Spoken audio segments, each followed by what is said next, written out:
Poster देख के नलिनी हैरान क्यों हो गई? लेखिका पद्मा अग्रवाल। दोस्तों, वीडियो में आगे बढ़े इससे पहले आप सबसे रिक्वेस्ट है, अगर आप चैनल पर नए हैं तो प्लीज ढेर सारी कहानियों को सुनने के लिए चैनल को सब्सक्राइब जरूर कर लीजिएगा। तो चलिए बढ़ते हैं वीडियो में आगे और सुनते हैं आज की कहानी। नलिनी लगभग 10 वर्षों बाद अपने ननिहाल बरेली जा रही थी। वह बहुत खुश थी। रास्ते में फर्रुखाबाद में लगे टेंट की नगरी को देखकर उसे अपना बचपन याद आ गया, जब वह अपनी मम्मी और नानी के साथ कई बार रामनगरिया मेला घूमने आया करती थी। उसे हमेशा से मेले की भीड़भाड़ और वहां पर साधु महात्मा लोगों का जमघट आकर्षित करता रहा है। उनकी अजीबोगरीब वेशभूषा, कहीं नागा बाबा तो कहीं मचान पर बैठा साधु, कोई बाबा एक पैर पर खड़ा रहकर तपस्या करता होता, आदि आदि। वह बचपन से इन दृश्यों को देखकर रोमांचित हो उठती थी। हालांकि अब उसे यह सब ढकोसला और पाखंड लगता, लेकिन वह अपने को आज भी नहीं रोक पाई थी। मेले में लगने वाले हर माल और तरह तरह के झूले देख वह अपने बचपन के दिनों में खो गई। तभी एक साधुओं के पंडाल के बाहर एक आदमकद पोस्टर को देखकर वह चौंक पड़ी। यह चेहरा तो पहले कहीं देखा देखा सा और पहचाना सा लग रहा है। बहुत कोशिश के बाद याद कर पाने में असमर्थ हो जाने पर जिज्ञासावश वह उस पंडाल के अंदर पहुंच गई। वहां पर स्टेज पर बहुत बड़ा सा कटआउट लगा था और नाम लिखा था माँ आनंदेश्वरी। वह उलझी उलझी सी एक स्टॉल पर गई और चाय पी, लेकिन मन उस कटआउट में ही उलझ रहा था। उसने उस कटआउट का एक फोटो खींच लिया था। वह अपनी मामी से जरूर इस बारे में पूछेगी, यह सोचती हुई वह बरेली पहुंच गई थी और फिर सब कुछ भूल गई।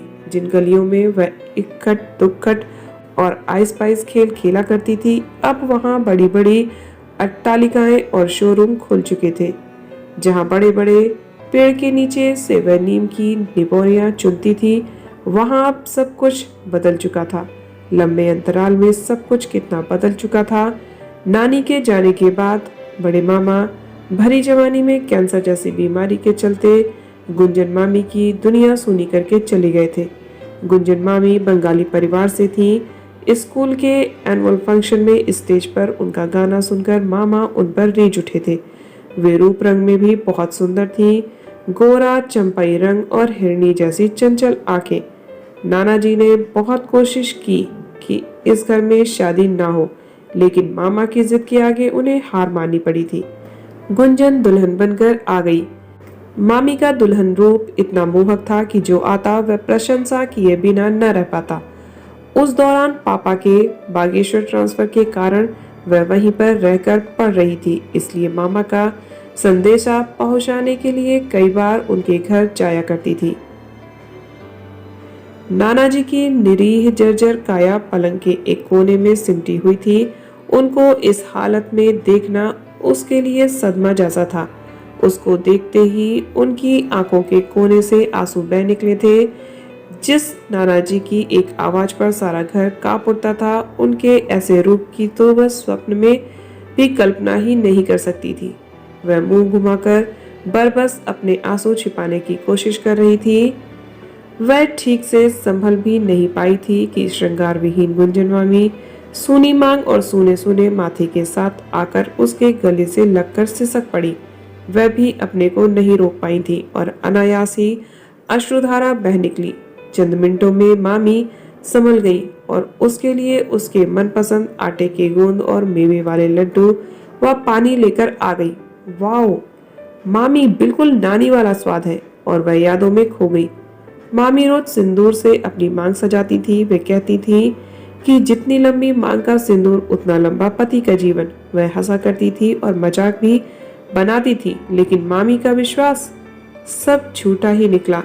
फिर खाना पीना और पुरानी बातों को याद करते कब रात बीत गई पता ही नहीं लगा था। तभी मुंबई और दूसरी फोटो दिखाते दिखाते उसकी उंगलियां उस पोस्टर की फोटो पर रुक गई थी। मामी, इस फोटो को देखो, इसका चेहरा मुझे देखा देखा लग रहा है। मामी ने गौर से देखा, फिर बोली, इसकी फोटो तुम्हारे फोन में कैसे?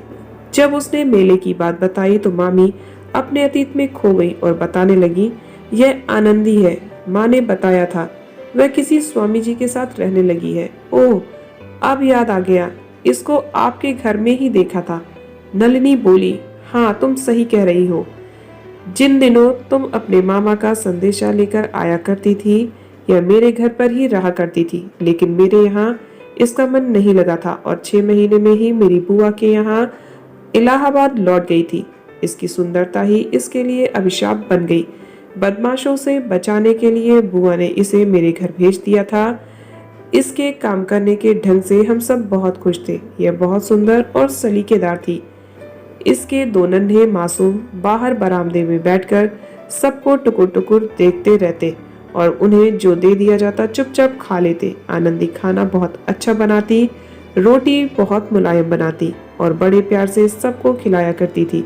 एक दिन माँ से रो रो कर अपने ऊपर हुए अत्याचार की सारी कहानी सुना रही थी।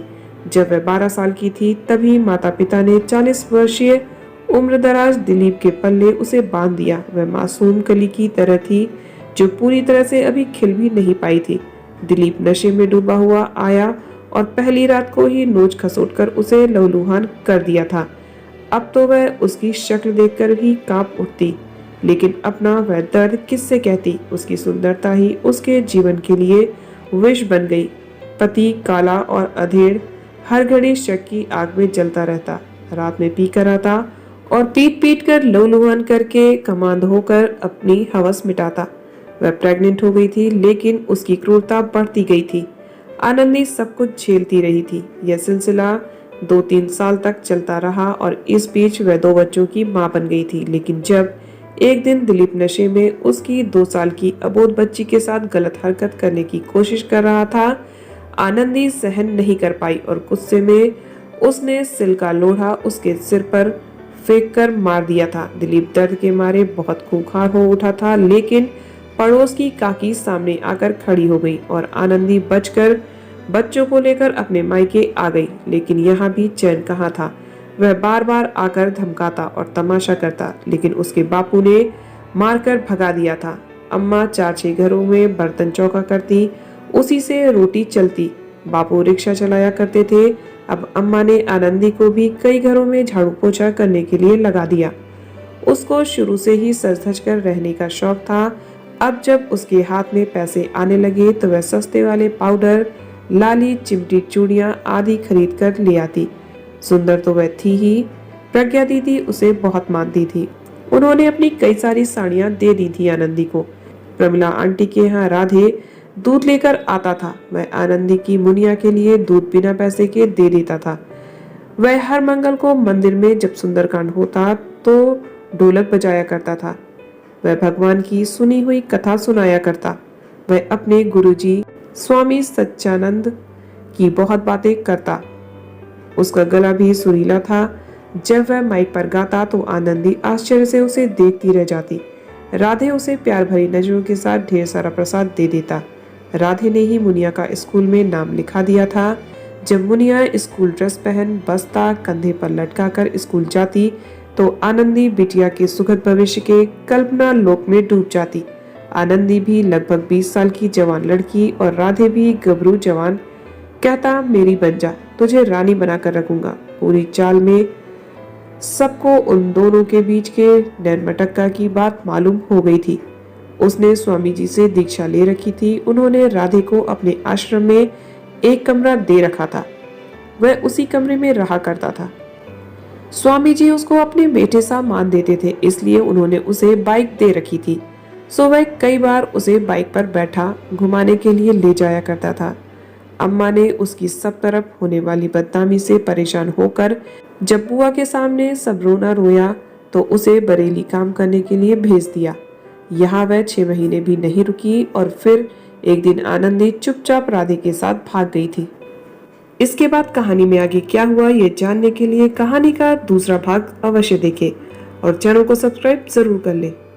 मिलते हैं नेक्स्ट वीडियो में आगे की कहानी के साथ। तब तक आप सब हंसते रहिए, मुस्कुराते रहिए, खुश रहिए। Bye bye, take care.